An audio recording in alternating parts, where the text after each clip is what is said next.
Hello, Prasad. Hello. Hello. Hello. Yes, ma'am. Okay, okay. Yes. Good evening, Prasad. Good evening.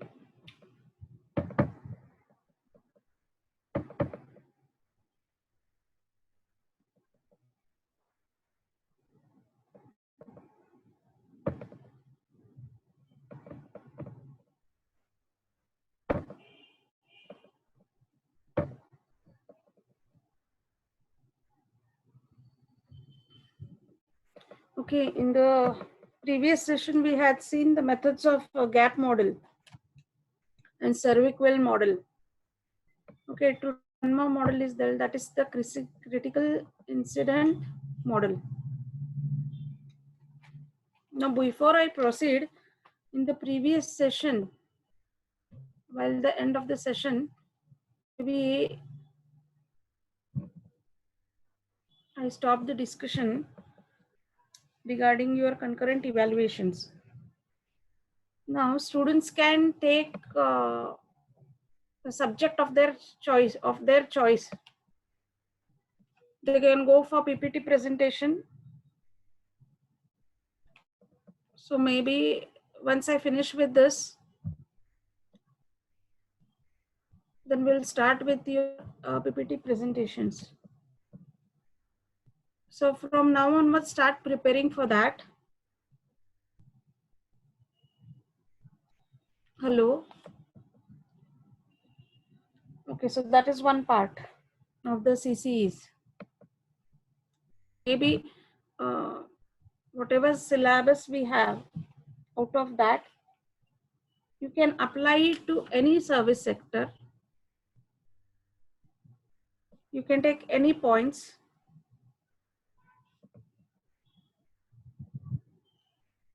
Okay. Now we move on with the critical incident model.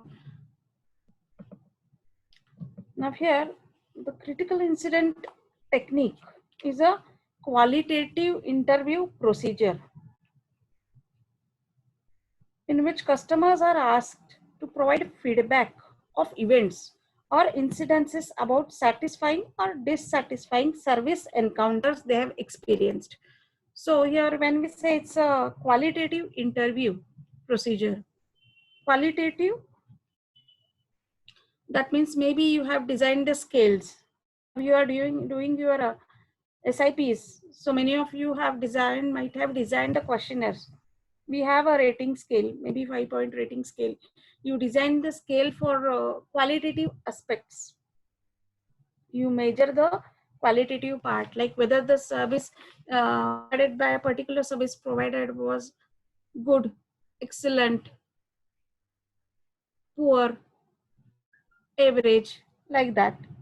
Okay, so here in this technique, such type of quality interview is taken of the customers and they provide you the feedback on the incidences or events. Maybe they might have used the services in the past and what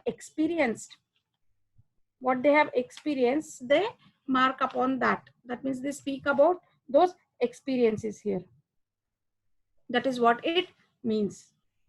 Here this critical incident model, it has been used in many service industries, in hotels, restaurants, airlines, amusement parks, automotive repairs, retailing business, banking, cable television, transportation, public transportation, education. So, and the list is much more where you can use this technique. The studies explored a wide range of service topics also, like consumer evaluation of services, service failure and recovery. That means why the particular services they failed and how they were recovered. So these were some of the areas wherein the studies were conducted using this critical incident model.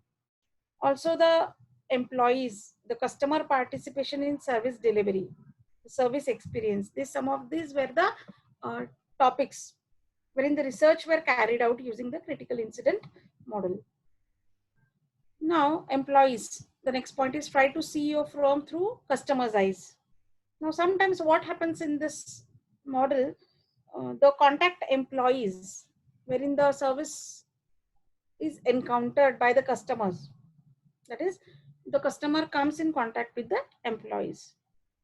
So many a times these contact employees are asked to put themselves in the shoes of a customer, and they are asked to answer the same questions which were put forth to the customers. Like put yourself in the shoes of the customers of your firm and try to answer the questions. What is your reaction or feedback about it? So here the same questions given to the customers are evaluated by the employees and the answers are checked. So many a times the employees, they understand if there is a mismatch in the answers, they understand what exactly is the problem here while rendering the service. They also ask the question like, think of a recent time when a customer of your firm had a particularly satisfying or dissatisfying interaction with you or a fellow employee. So many times the employees also notice the customer is frustrated or the customer is not satisfied with the service. Or reverse may also be the case that the customer is very much delighted by the services provided by the service provider. So they try to evaluate the reasons for the success or failure of the services rendered to the customers.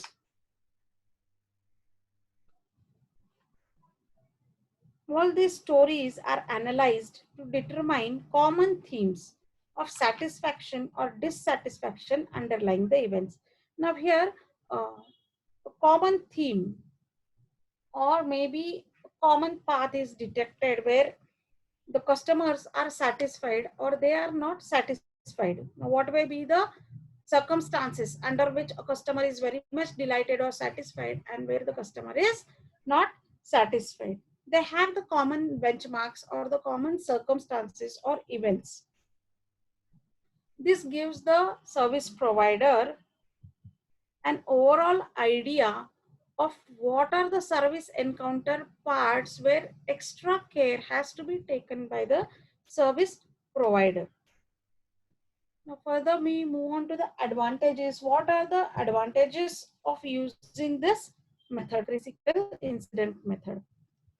Now this first and foremost thing is that the data are collected from the respondents perspective. Respondents of course are the customers. One is the customer, the other one is the employer. So the one part is representing the service provider, that is the employees. The other is the customers themselves to whom the services are offered. So when the respondents give the responses or the feedback about the service, that means they express their own feelings, their experiences in their own words. So here we can say the feedback is much more genuine in this case. This method provides concrete information about the way the company and its employees behave and react, thereby making the research easy to translate into action. Now here, it's not that just you understand what is the behavior of the customer or the behavior of the employees. After taking into consideration these aspects, they translate into action. That means further what should be done. Suppose, hello, suppose if there is some problem, then how to overcome the problem while rendering the services, how to satisfy a customer. All this are reflected in actions. Some measures, preventive measures for the services failure are taken if found that they are not sufficient. Now the next one is the method is useful when the topic or service is new and very little other information exists. Suppose if you don't have much more information, in that case, this type of technique helps very much to understand the customer expectations, they just their behaviors for the organizations. The method is suited for assessing perceptions of customers from different cultures, as we don't have a control over the background of the customers. Varied number of customers to enter the service premises. That's why it allows respondent to share their perceptions rather than answering the researchers defined questions. So here when we give an open-end option for the customers, they start from their own perception or own point of view. They share the experiences, whatever they have experienced in their own words. So here in this case, there is no predetermined attribute defined. The scope is given to the customers totally. Now this is what about this critical incident method.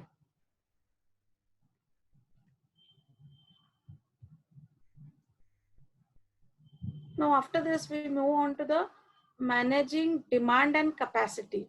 One very important part, that is managing demand and capacity. Now what is basically the productive capacity? Let's see what it is.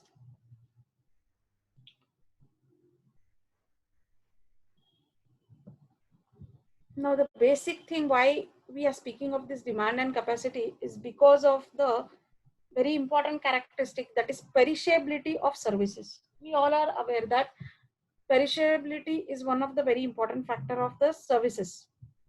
You cannot store the services as we do in case of goods.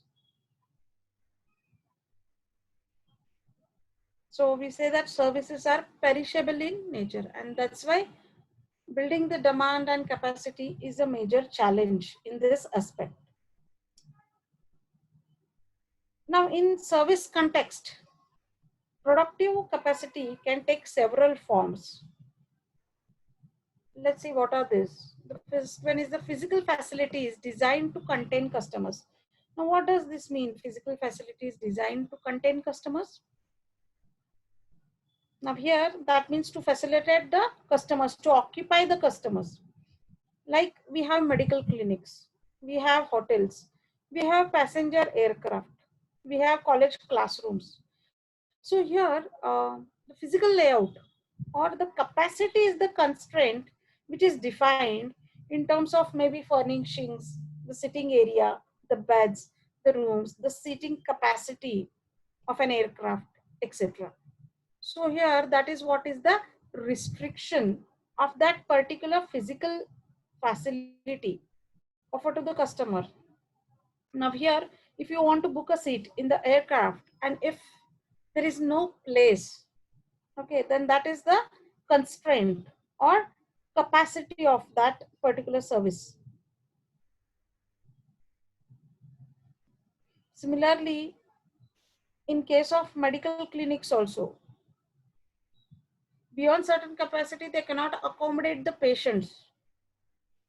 Hotels, during weekends, it's overcrowded.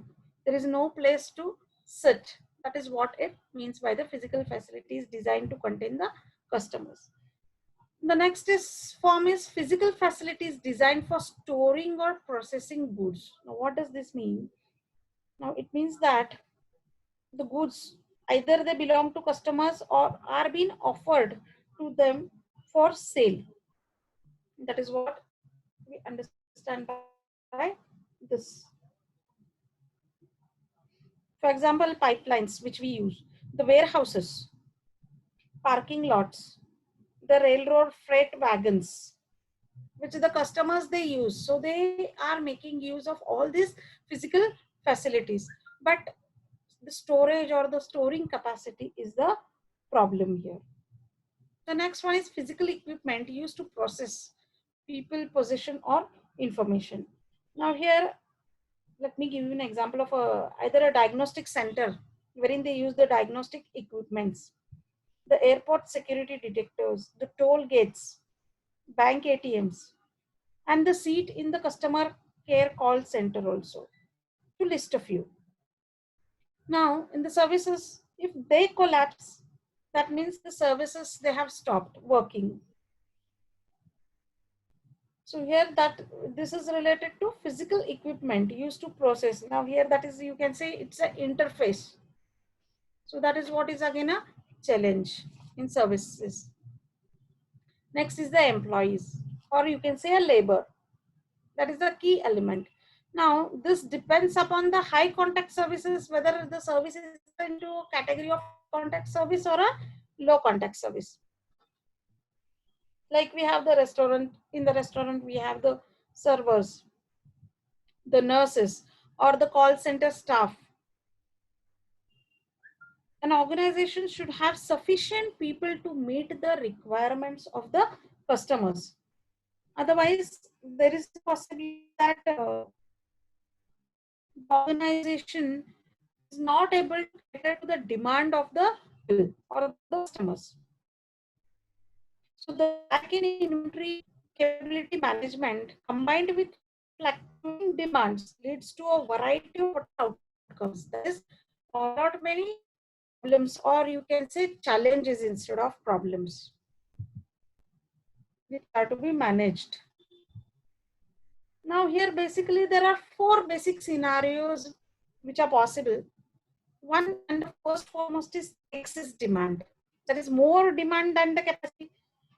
In that case, what will happen if the service provider is not able to cater to the demand? Customers will be turned away.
Hello?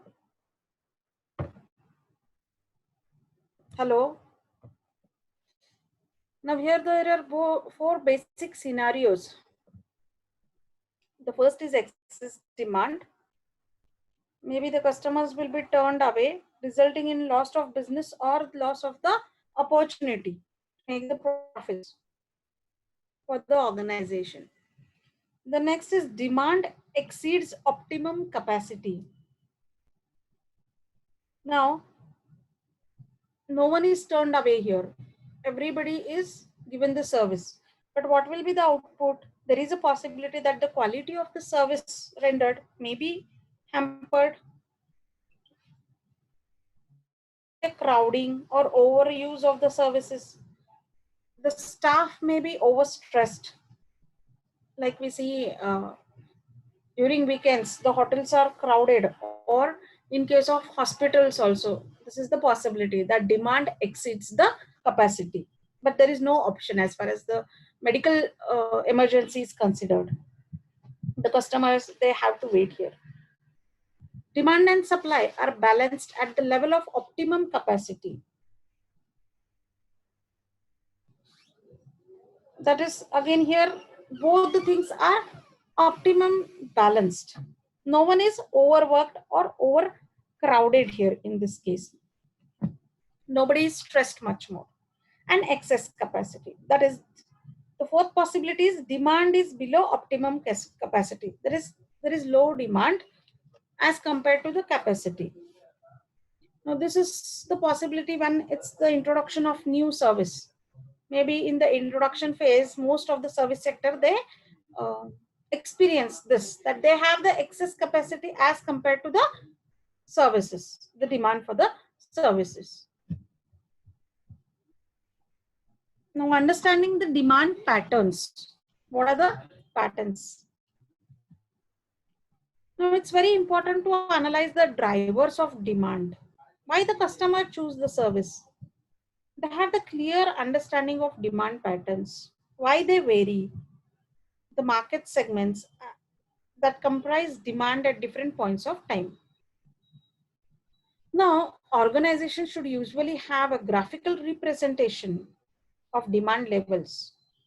The predictable cycles may be detected on the basis of maybe the on daily basis, that is variations occur in hours, on the basis of weekly or monthly or yearly pattern.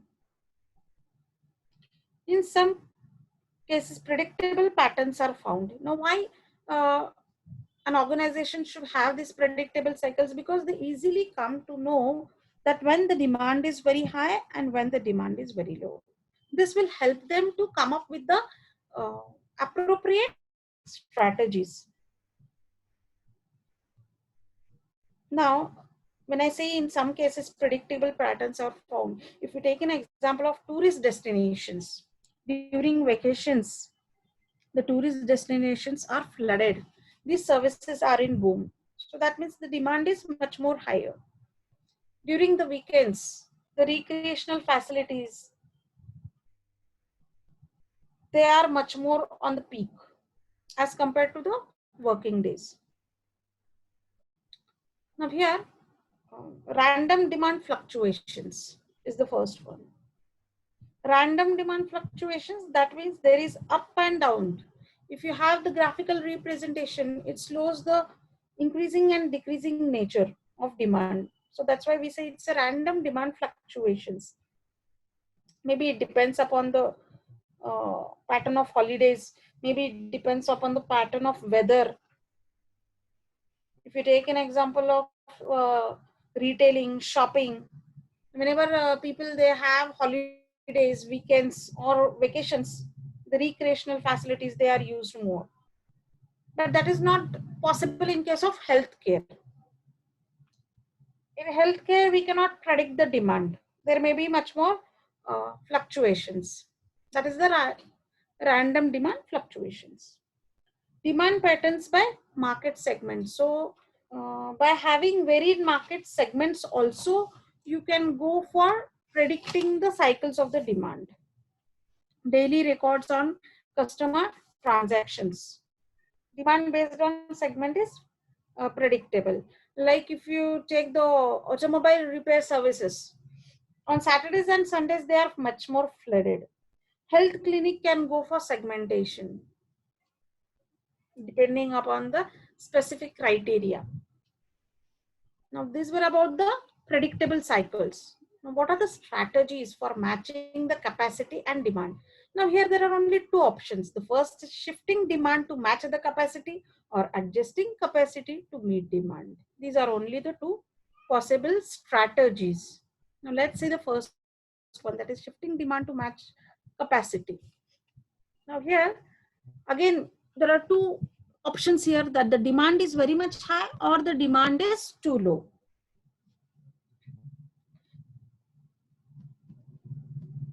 An organization has much more clearer picture of its capacity constraint. To be well versed with the strategies, an organization has to have its homework done much more accurately. Now here, when you take into consideration the first aspect, that is demand is too high, that is demand is there. In that case, maybe these strategies an organization can think of. Now here, when we say that, before this, let's see what are the capacity constraints. Now in case of time, okay, doctors, there is a time constraint. You have to take the appointment of the doctor. An accounting personnel, consultant, legal advisor, the time is the constraint. In case of employees, the accounting firm, consult, health clinic, law firm, all this is the constraint. In case of equipments, if you see the delivery services, telecommunications, network services, health club, utilities, this becomes the area of constraint. If you think of facilities, then hotels, restaurants, churches, theaters, schools, airlines, hospitals, they are faced with the constraints of capacity.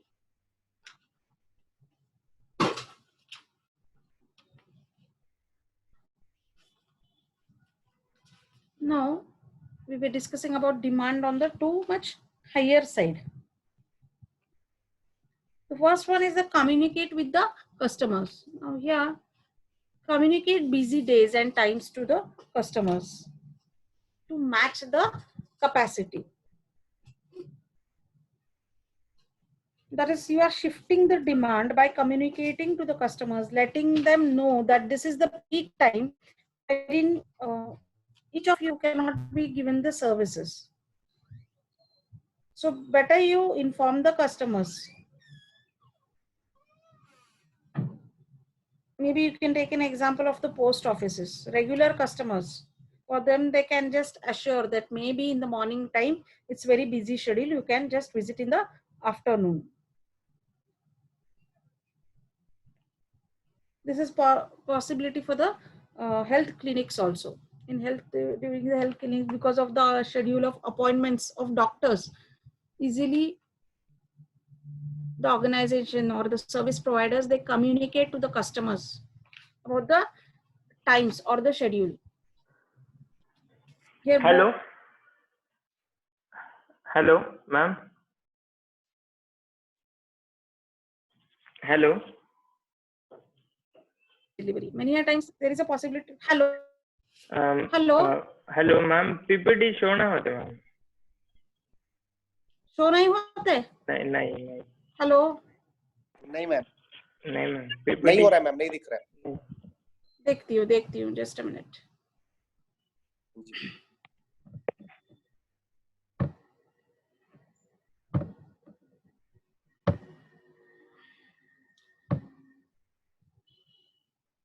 See now.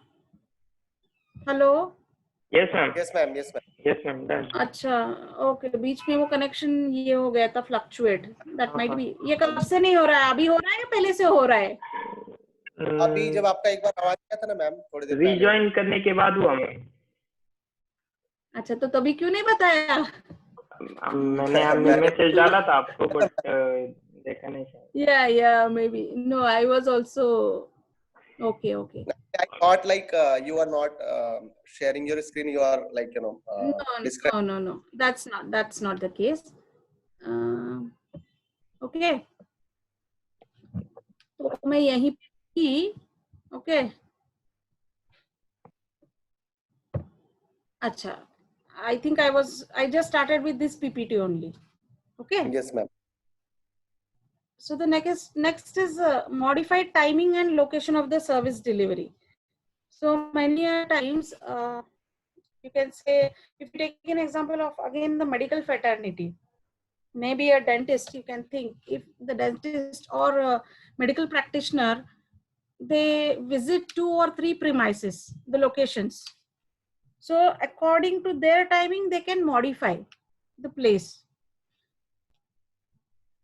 Now, suppose if there is a customer who is not available at the time of the doctor at the particular outlet, so the doctor can just change the location. Maybe I am available there at so and so time, you come there. So here they are modifying the timing. This is possible in case of consultancy services also.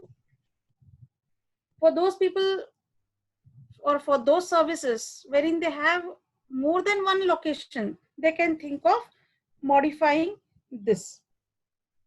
Now here again, the same mantra is applicable, that each and every strategy is not available or will not work for all of the services. It depends upon which type of service it is. So here, if you have a chain of retail outlets, if you have a chain of food giants, food outlets, then you can think of modifying timing and the location of the service delivery. That is what it means. Offer incentives for non-peak usage. Now here, we have often come across the experience that movie tickets, morning show, matinee show, okay, or if it's not a weekend, then the prices are less. But on the weekends, the prices are more. So that is what is offer incentives to adjust the demand. That is one of the strategy or option available. Set priorities by taking care of loyal or high need customers first.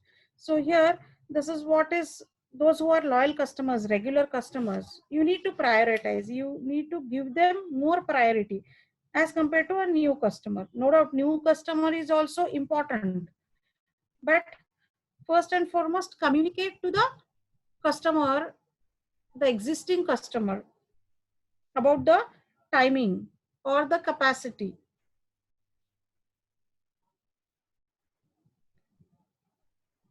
Now here, charge full price for the service. There is no discounts are offered.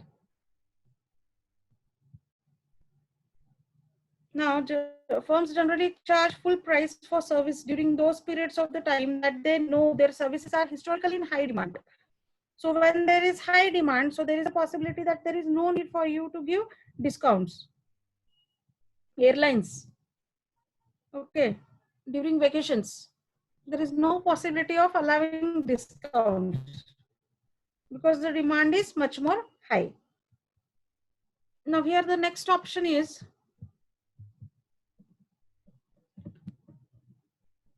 so these were the strategies for demand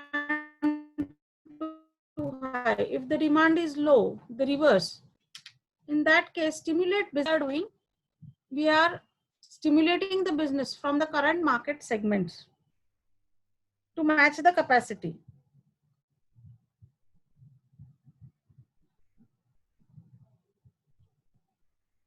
Advertising and other forms of promotion can emphasize different service benefits to customers during peak and slow periods. So here, advertising and sales managers can remind customers about times when demand is low. I gave an example of automobile service center. They can increase their advertising during periods when the demand is low by sending out reminders. This you might have experienced that many of the times the unnecessarily messages pop up. So this is because of stimulating the business from the existing segment. Tourist attractions often advertise more to local market during off seasons. Vary how the facility is used. Now, apart from advertising, there is also the variations in the facilities used depending upon the season of the year, the day of the time or the week. Now here, maybe usually if you have some facilities like event management and all, you have the lawns wherein the functions are held, but they are all seasonals. What about during off seasons? Maybe in the off seasons, they can think of conducting the executive meetings, conferences. They can market about that with a bit low price to match. Even they can go for offering the food, the free stay. That is how varying the facility is used. Now vary the service offerings. Now how can you vary the services? That is a similar approach entails changing the nature of the service offering itself. Now concessions at many arenas are offered. Now here if you take an example of a fast food giant like McDonald's, okay, where it's maybe some festivals are going on, traditional festivals are going on, nobody's coming up. There is a possibility that they can have the offers or discounts and start free food delivery home services to increase the demand. So here they give some extra benefits to the customers. That is very service offering. Come up with the strategies. But now here, one thing is that care should be taken in implementing strategies to change the service offering because such changes may imply and require alterations in other marketing mix variables, such as maybe promotions, pricing, and staffing to match the new offering. Suppose if you vary the service offering, then in that case, you need to also vary the other attributes. Differentiate on price. Just now I discussed that if the timing is different, then you have to differentiate on price to offer discounts. Okay, so here it depends again upon the demand for that particular services. Now the next part is adjusting capacity to meet the demand. Now here again there is a possibility of demand too high and demand too low. Now to meet the demand, they adjust the capacity. Now what are the options here is stretch time, labor or employees, facilities and equipment temporarily. Stretching them means what? So it may be possible to extend the hours of service for the time being when the demands are much more. So during weekends, maybe the hotel timings are up to 12 o'clock, 12:30 at late night, which usually on weekdays used to be 10:30, 11. So here they are stretching the times. Even the bank timings may increase. Maybe there is a holiday, forthcoming holiday for 2-3 days, then they prior to that 2-3 days they can stretch the bank timing so that the customers get the services. Now already internet or maybe a technology is a interface for this. That means again you can stretch the labor temporarily, stretch facilities temporarily. So expansion, increasing the facility is also possible here. Stretching up of equipments. If there is a project and a deadline, maybe you ask for a computers, maybe you can have a floor of some other service provider to complete the project in case of IT-based, IT-enabled services. That is also possibility. Use part-time employees. Maybe depending upon the demand fluctuations, you can think of recruiting more people, or maybe just you have a part-time employees. That is possible. Cross-train employees. If the employees are cross-trained, that is, they can shift among tasks, filling in where they are most needed. This increases the efficiency of whole system and avoids underutilizing employees in some areas while others are being overtaxed. So here balancing the employees. Hire part-time employees is one of the option. Or when the demand is more, you can ask for overtime of employees. You can outsource the activities. IT companies mostly they outsource. If the burden is more, just outsource it to some other sister concern. Rent or share facilities and equipments, which is mostly done in B2B business. They share the facilities or even the equipments to complete the project. When the demand is too low, in that case, schedule downtime during periods of low demand. Perform maintenance, renovations. So here, this is a time where you can think of performing maintenance renovations. Schedule vacations, schedule employee trainings. Maybe some of them, they lay off the employees also when the demand is low. Actually, this is not a good strategy, but maybe before hiring the employees, they are made aware of the demand, and then the layoff is given to the employees. Then it works. In many of the organizations, this does take place. Modify or move facilities and equipments. So here you can think of modifying or moving the facilities and equipment also. So here these strategies are planned. There are many combinations. It depends upon the demand and the capacity of the service provider, which option to opt for. So today we'll stop here. Maybe in the next session we'll discuss the service recovery, service failure and service recovery part.